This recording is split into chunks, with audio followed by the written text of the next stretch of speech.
안녕하세요, 리본카 전여빈입니다. 지금 제가 나와 있는 곳은 DMZ 임진각 앞에 나와 있어요. 왜 여기에 나와 있는지는 리본카 구독자분들이라면 잘 아시겠죠? 바로 장거리 전비 테스트를 하기 위해서 나와 있는데, 오늘 전비 테스트를 해볼 차는 뭐냐? 바로 비아디에서 새롭게 SUV로 나온 실라이온 7입니다. 우리나라 사람들이 지금 가장 선호하는 차급이 뭐예요? 중형 SUV, 그리고 거기에서 조금 더 큰 준대형 SUV, 이 정도 차급을 가장 선호하잖아요. 그 중에서도 이 실라이온 7은 중형 SUV 정도 되는 크기이기 때문에 많은 사람들이 많이 궁금해 하셨는데, 오늘은 이 실라이온 7을 임진각에서 해운대까지 약 450km를 한번 충전으로 주행이 가능한지 이런 것들을 한번 테스트해 보도록 하고, 지금 제 옆에 있는 차량은 비아디 실라이온 7 중에서도 RWD, 그러니까 싱글 모터 차량입니다. 거기에다가 82.5kWh짜리 배터리를 실어서 한 번 충전으로 주행 가능한 거리가 397km를 인증받았다고 하더라고요. 앞으로 지금 우리가 가야 되는 거리가 450km가 넘는데 한 번 충전으로 갈 수 있을까? 라는 생각이 살짝 들긴 하는데, 최대한 갈 수 있는 데까지 가서 1회 충전으로 어디까지 갈 수 있는지 그런 것들을 한번 체크해 보도록 하고요. 측면으로 가서 보면은 지금 이 차량의 전장이라든지 이런 것들을 보면은 4830mm 정도 되는 제원을 가지고 있기 때문에 생각보다 굉장히 거대합니다. 근데 확실히 우리가 알고 있는 일반적인 SUV 느낌은 아니에요. 뒤쪽에 보면 이렇게 쿠페형으로 쭉 깎여 있기도 하고,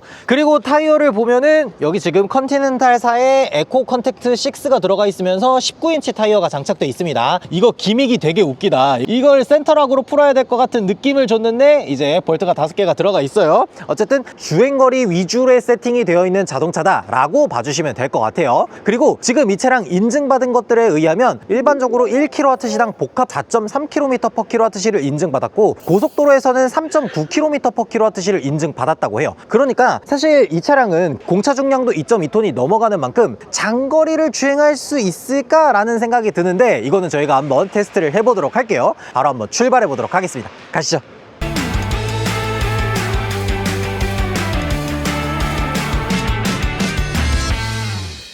자, 실라이온 7 실내에 탑승을 했고요. 여기 충전부터 보면은 100% 충전이 완료되어 있고 439km 주행 가능하다고 나오고요. 그리고 계기판 디스플레이 같은 경우에는 10.25인치가 들어가 있고, 센터 디스플레이는 15.6인치에 16대 9 비율 정도로 들어가 있어요. 근데 이게 정확하게 16대 9 비율이라고 하기에는 가로 비율이 조금 더 긴 그런 느낌이 살짝 있어요. 그리고 저희는 이제 부산까지 가야 되니까 내비게이션 한번 찍어보도록 하겠습니다. 해운대 동백사거리 공영주차장으로 길 안내해줘. 그렇게 하는 것이 힘듭니다. 이게 지금 한국어 음성 버전이나 이런 것들을 모두 다운로드 받아놓긴 했거든요. 근데 일단 길 안내 자체는 이게 해줄 때도 있고 안 해줄 때도 있더라고. 근데 지금은 안 되니까 수동으로 찍었습니다. 그래서 해운대 해수욕장 이렇게 되어 있죠. 여기에 300kW급 충전기로 모두 찍어놨습니다. 그래서 455km를 주행해야 되고 4시 50분에 도착을 한다고 돼 있어요. 우리가 지금 충전을 해놓고 1회 충전 주행 가는 거리가 438km라고 떠 있는데 주행해야 되는 거리는 455km.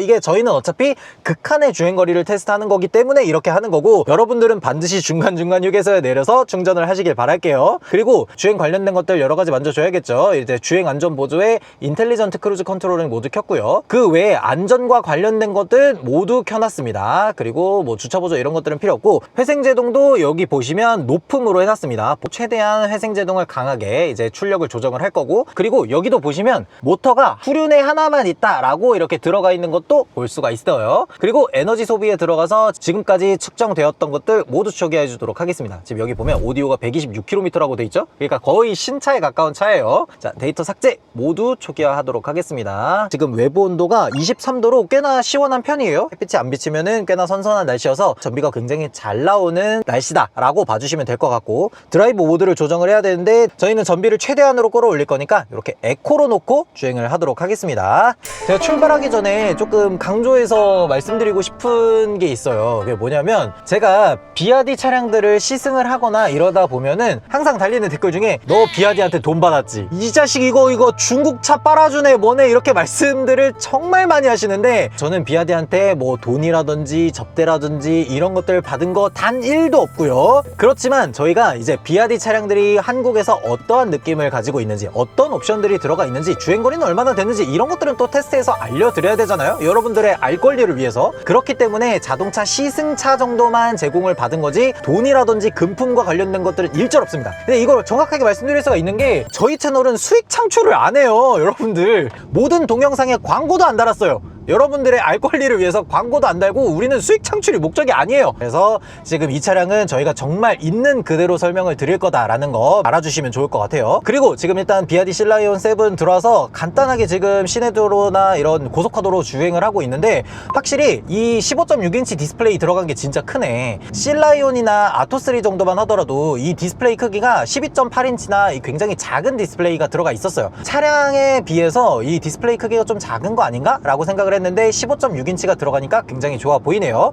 그리고 이 디스플레이가 원래는 이 회전 기능을 지원을 했었잖아요. 세로로 왔다가 가로로 바뀌는 그런 회전형 디스플레이는 지원하지 않습니다. 그 외에도 기본적으로 지원해주는 것들은 정말 좋은 편이에요. 티맵이라든지 이런 것들도 기본으로 지원하고 애플 카플레이라든지 안드로이드 오토 이런 것들도 모두 지원하게 돼 있습니다. 그래서 지금 제가 아이폰을 여기에 연결해서 애플 카플레이가 뜨죠. 그리고 지금 이 차량도 안드로이드 기반으로 되어 있기 때문에 위쪽으로 스크롤을 내렸을 때 여러 가지 것들을 컨트롤할 수 있게 만들어준 것도 굉장히 좋아 보여요. 그러면 저희 이제 고속도로 올라왔으니까 스마트 크루즈 컨트롤 걸고 한 200km 정도 장거리로 주행을 해본 다음에 이 실라이온 7의 전비가 어떻게 되는지, 승차감이라든지 이런 것들도 어떻게 만족할 만한 수준인지 이런 것들까지 전부 말씀드려 보도록 하겠습니다. 저희 지금 열심히 달려서 배터리를 약 50% 가량 사용을 했고요. 처음에 주행을 했을 때는 450km를 가야 된다라고 했는데 그 중에서 지금 한 대략 230km 정도를 주행을 한 상황이에요. 그러면 지금 현재 배터리가 얼마나 남아있는지 보도록 하겠습니다. 에너지 소비 들어가서 보면 지금 배터리가 51% 정도가 남아 있습니다. 51% 정도 남아 있고 평균 전력 소비를 보면 17.3kWh/100km예요. 그러니까 대략 한 5.88km/kWh 라고 생각해 주시면 될 것 같아요. 그리고 많은 분들이 너네 왜 92km로 달리냐, 고속도로에서 92km로 달려서 전비 높게 뽑으려고 일부러 그렇게 달리는 거 아니냐 라고 하시는데, 지금 저희가 이렇게 고속도로를 달리는 내비게이션 틀어서 보면 아시겠지만 시속 110km로 주행을 하고 있는 거예요. 저희가 주행하는 환경이 항상 110km로 주행을 할 수 있는 것도 아니고 가끔 가다가 막히는 길도 있고 이러다 보니까 평균 주행 속도가 낮은 거지, 저희는 항상 주행할 때 고속도로 최고 제한 속도 100km면 100km, 110km면 110km 이렇게 맞춰서 주행을 하고 있는 거예요. 오해하시면 안 됩니다. 어쨌든 중요한 건 지금 배터리를 대략 한 50% 정도 사용을 해서 주행한 거리가 대략 한 240km 정도를 주행했다 라고 봐주시면 될 것 같습니다. 근데 진짜 중요한 거는 저희가 주행을 한 환경이 파주에서 부산을 내려가다 보면 450km 중에 한 200km 정도를 시속 110km로 주행을 해야 돼요. 그러다 보니까 아무래도 이 차량이 공차 중량이 한 2.2톤 정도 되고 고속도로 주행 전비가 3.9km/kWh로 인증을 받은 그런 차량이다 보니까 시속 110으로 주행을 할 때는 5km 중후반 언저리 정도에서 왔다 갔다 하는 모습들을 보여주더라고요. 그러다 보니까 시속 100km로 주행을 하면 안정적으로 부산까지 확실하게 갈 수 있을 것 같은데, 저희는 항상 최고 제한 속도에 맞춰서 주행을 하다 보니까 약간 간당간당한 그런 느낌이 조금 있습니다. 이 차량은 우리가 알다시피 1회 충전으로 인증받은 주행 가는 거리가 390km였잖아요. 심지어 그 인증거리는 복합으로 계산했을 때고, 지금 저희가 주행한 환경은 전기차에게 있어서 가장 가혹한 주행 조건인 110km 제한 속도인 고속도로를 쭉 달린 상황이다 보니까 저희는 굉장히 극한의 주행 조건이고, 여러분들이 일반적으로 100km나 80km 같은 고속화도로 같은 데서 주행을 한다면 요것보다는 더 높은 전비가 나올 거라고 보여요.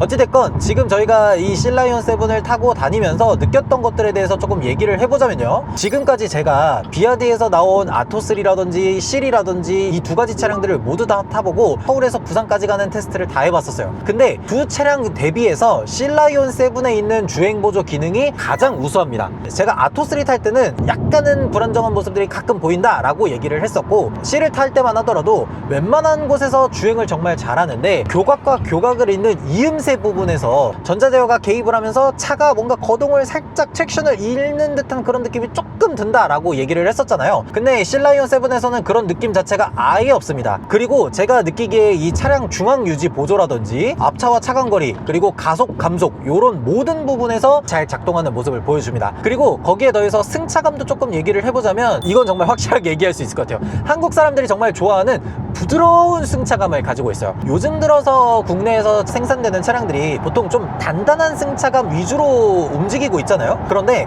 이 실라이온 7이나 아토3 같은 차량들이 대체로 부드러운 서스펜션을 가지고 있습니다. 그러다 보니까 고속도로에서 주행을 할 때에도 바닥에서 올라오는 잔진동이라든지 이런 것들도 생각보다 잘 막아주고 확실히 부드러운 승차감을 가지고 있다 보니까 스포츠 주행을 위한 서스펜션 세팅은 확실히 아닙니다. 예, 그래서 조금 쏘고 싶다, 뭐 좀 더 빨리 달리고 싶다 라고 하는 부분에서는 주의를 필요로 해요. 그래서 그럴 때에는 반드시 이 시스템 설정에 들어가서 내가 조금 쏘고 싶다 라고 하면 스티어링 모드도 스포츠, 브레이크 모드도 스포츠 모드를 놓고 주행을 하면은 그나마 조금 더 안정적인 스포츠 주행이 가능해요. 거기에다가 지금 이 차량은 싱글 모터입니다. 그러니까 뒤쪽에다가 모터 하나를 넣은 싱글 모터에 그 출력도 한 300마력 정도 되는 그 정도 출력의 차량이에요. 그러다 보니까 스포츠 주행을 한다거나 그러다기보단 그냥 일상적인 편안한 주행을 위한 차량이다 라고 봐주시면 될 것 같습니다. 지금 저희가 여기에서 IC를 빠져나가고 있는데 이 IC에서 조금 과격하게 몰아보면서 차량의 한계를 살짝 보도록 할게요.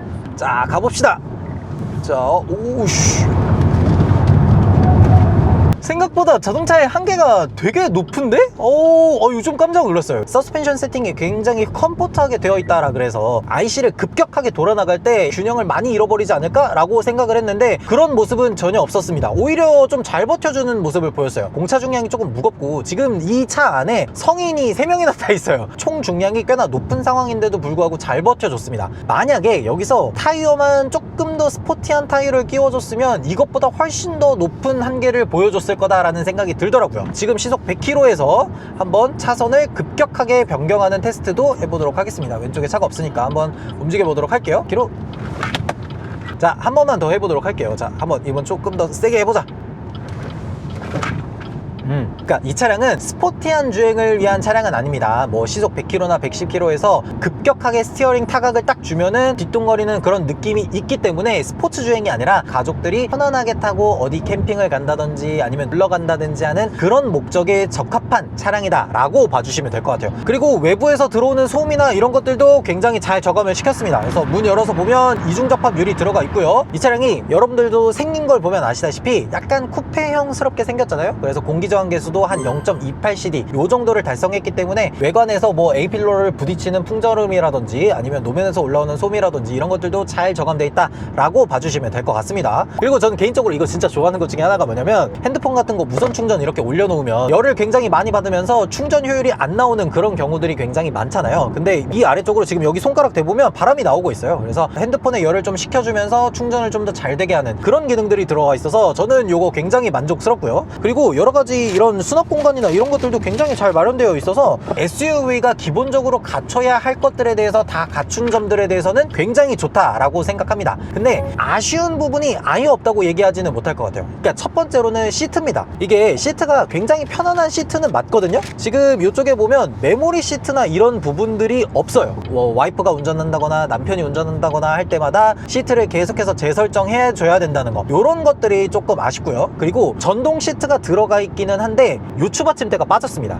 요추 받침대가 없는 차를 못 타라고 하시는 분들한테는 조금 아쉬울 수 있을 것 같아요. 대신에 통풍 시트라든지 열선 시트 이런 것들은 1열에서는 모두 다 포함되어 있고 2열에서도 열선 시트가 들어가 있기 때문에 이런 것들은 굉장히 좋아 보여요. 그리고 아무래도 전기차다 보니까 회생제동이나 이런 것들에 대해서도 좀 말씀드려야겠는데 기본적으로 비아디에서 나오는 차량들은 원페달 드라이빙 모드가 없습니다. 여기에 보면은 회생제동 모드를 하이, 스탠다드 이렇게 두 가지 모드로 조정할 수 있게 만들어 놨어요. 지금 제가 놓은 모드는 하이인데 보통 하이 모드로 놓는다고 하더라도 회생제동이 막 급격하게 걸리는 느낌은 없습니다. 보통 우리가 이제 일반적으로 내연기관에 엔진 브레이크가 걸리는 듯한 느낌이 하이 모드라고 봐주시면 되고, 스탠다드 모델 같은 경우에는 고속도로에서 주행할 때 약간 코스팅 모드, 엑셀 페달을 딱 놓으면 이렇게 쭉 미끄러져가는 크루징 모드 있잖아요. 그런 느낌이 스탠다드이기 때문에 요 두 사이에서 원하는 대로 조절해 주시면 될 것 같아요. 그리고 뒤쪽에 PD님이 타 계시는데 굉장히 승차감도 편안하다 라고 얘기해 주시고, 레그룸이라든지 이런 여유 공간, 거기에다가 뒤쪽에 앉은 사람들이 사용할 수 있는 충전 포트라든지 여러 가지 것들이 구비되어 있어서 편의성 측면에서 뒤쪽에 앉은 사람들도 잘 챙겨준 그런 모습들이 있어서 저는 좋은 것 같더라고요. 근데 마지막으로 좀 아쉬운 점, 이거 이 실내 내부에 있는 카메라,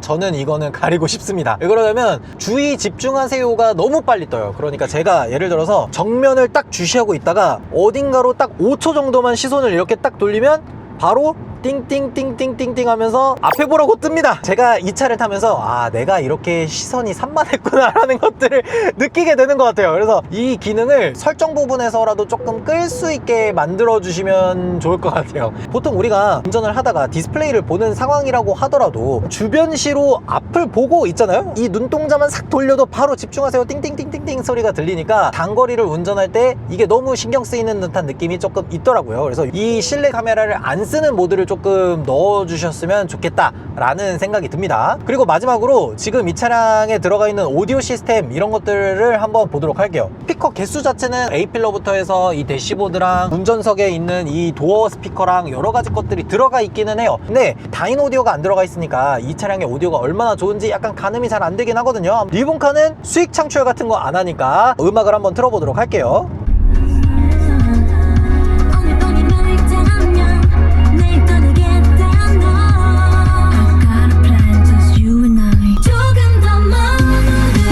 보통 일반적인 스피커 뭐 6개, 8개 들어가 있는 그것보다는 확실히 성능이 좀 더 좋고 한 12개, 14개 이렇게 들어가는 스피커 그 중간 언저리쯤에 있다라고 봐주시면 될 것 같아요. 그러니까 언뜻 들었을 때는 스피커 괜찮은데? 라고 생각할 수 있는데 정말 좋냐라고 하면 이 스피커 전체에서 약간 음질의 선명도가 살짝 떨어지는 그런 느낌이 조금 있어요. 그러니까 개인적으로는 약간 고음 부분을 조금 더 채워줬으면 훨씬 더 좋은 느낌이 들었을 것 같다라는 생각은 있네요. 한국에는 지금 이 실라이온 7이 단일 트림으로 들어오는데 개인적으로 오디오 정도는 다인 오디오 옵션 선택을 가능하도록 만들어서 구매자가 선택할 수 있게끔 만들어줬으면 조금 더 좋겠다라는 생각이 들어요. 다인 오디오가 생각보다 되게 괜찮았거든. 종합적으로 봤을 때 이 실라이온 7이라는 전기차는 한번 충전했을 때 400km 이상을 갈 수 있는 차량이고 주행보조도 굉장히 좋은 게 들어가 있고 한국 사람들이 선호하는 옵션들이 다 들어가 있으면서 여러가지 좋은 조건들이 굉장히 많다 보니까 이 정도면은 한국 시장에서도 꽤 잘 팔릴 것 같은 SUV 전기차다.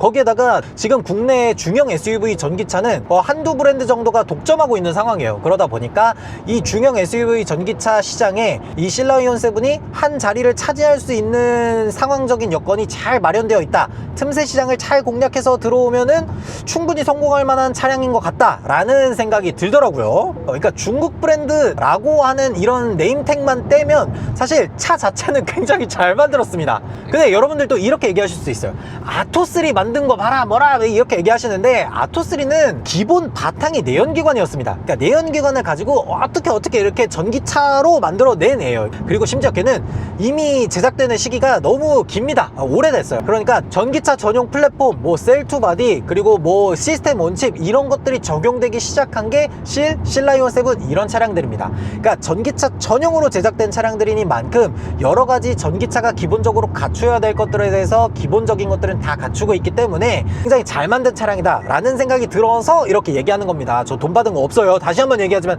돈 안 받았습니다. 지금 이렇게 잠깐만 지금 이렇게 남은 거리를 보니까 도착지까지 165km고 배터리는 39%가 남았는데 주행 가는 거리는 166km라고 돼 있어요. 시속 100km로 달리니까 조금 더 전비가 좋아진 건가? 라는 생각이 들긴 하는데 어찌됐건 저희가 최대한 갈 수 있는 데까지 가서 이 차량이 1회 충전으로 최대 얼마까지 갈 수 있는지 테스트해보고 정확한 사실을 알려드리도록 하겠습니다.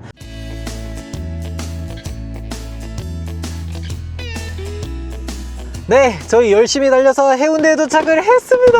과연 배터리가 몇 퍼센트 남았는지 이런 것들 봐야 되겠죠. 지금 이 비아디 실라이온 같은 경우에는 1회 충전 주행 가는 거리가 상온 기준으로 했을 때 398km로 인증을 받았어요. 근데 447km를 운행을 한 거니까 인증받은 주행 가는 거리보다는 훨씬 더 많이 간다는 걸 증명을 한 셈입니다. 근데 진짜 대단한 거는 아직 배터리가 남았어요. 어느 정도나 남았는지 한번 보도록 할게요. 자, 지금 여기 보면은 전비가 14.8kWh per 100km입니다. 대략 한 6.8 정도. 그러니까 이 공차 중량이 무거운 2.2톤의 성인 3명이 타고 있는 차가 거의 7km per kWh에 가까운 전비를 보여준다는 거예요. 아니 아무리 그래도 그렇지 얘가 중형 SUV인데 전비가 7km나 나와도 되는 건가? 싶을 정도로 굉장히 잘 나오죠.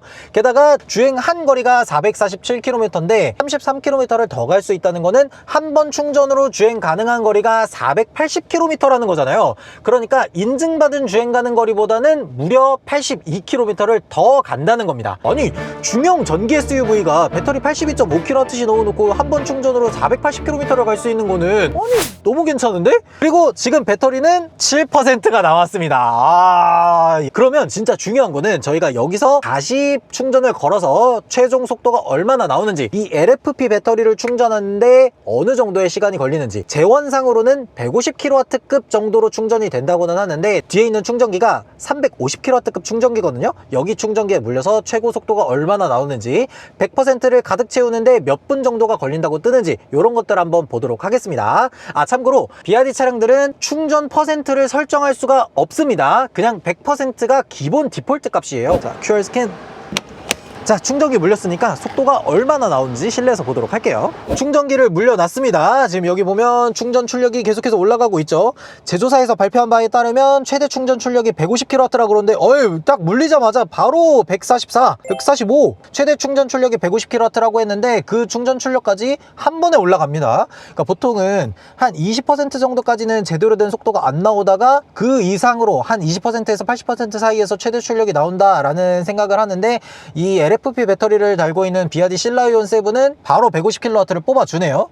그리고 지금 현 상태에서 100%까지 모두 충전하는데 걸리는 시간은 1시간 3분이라고 합니다. 그러니까 지금 저희가 처음 가지고 왔었던 7%에서 100%까지 완전 채우는데 걸리는 시간은 대략 1시간 정도 걸리고, 제가 듣기로는 80%까지 충전하는데 걸리는 시간은 대략 한 40분 정도 걸린다라고 봐주시면 될 것 같아요.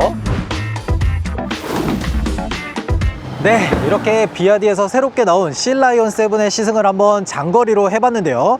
제가 이 BYD 신라이온 7을 타면서 정말 만족스러운 부분들이 많았다라는 생각이 들더라고요. 첫 번째로 주행 보조 기능이 굉장히 잘 나와서 450km를 타는 동안에도 편안하게 운전을 할 수 있었다는 거, 이런 것들이 굉장히 좋았고요. 승차감이라든지 외부 소음, 운전자가 피로하지 않게 만들어준 거, 그런 것도 굉장히 좋았어요. 우리가 중형 SUV다 라고 생각했을 때 반드시 필요하다 라고 생각되는 옵션들, 예를 들어서 파노라믹 선루프라든지 아니면 어라운드 뷰라든지 아니면 통풍 시트, 그리고 15.6인치짜리 디스플레이, 여러 가지 편의 옵션들이 다 구비되어 있기 때문에 이런 옵션적으로 풍부한 면에서 저는 정말 만족스럽다라는 생각이 들었어요. 한 가지 아쉬운 거는 오디오 시스템이나 럼버 서포트, 전동 시트 중에서도 이지 액세스나 메모리 시트 같은 그런 기능들을 선택 옵션으로라도 조금 넣어주면은 이 아쉬웠던 점들이 모두 보완이 되지 않을까, 그런 생각이 들었습니다. 근데 이 중에서도 제일 만족스러운 부분이 뭐냐면 이 신라이온 7의 가격이에요. 시작 가격으로만 놓고 봤을 때 롱레인지 트림의 RWD 기준으로 4,490만 원이라고 합니다. 배터리 82.5kWh 넣어주고 중형 전기 SUV고 그래도 출력이 싱글모터긴 하지만 300마력이 넘어가요. 그런 것들을 했는데도 4,490만 원이에요. 심지어 이 가격은 보조금이 포함이 안 된 상태의 가격입니다. BYD C1이 보조금을 얼마 받는지 보면은 대략 서울 기준으로 200만 원 정도를 받고, 경기도나 이런 기타 지역의 지자체 보조금까지 다 합하면 한 250만 원 정도를 받습니다. 그러면 이 BYD 신라이온 7 중형 전기 SUV가 4,240만 원 정도의 가격이 되는 거예요. 이 중형 전기 SUV가 4천만 원 초반대의 가격에 이 정도의 옵션과 이 정도의 주행 가는 거리와 이 정도의 준수한 성능을 가졌다?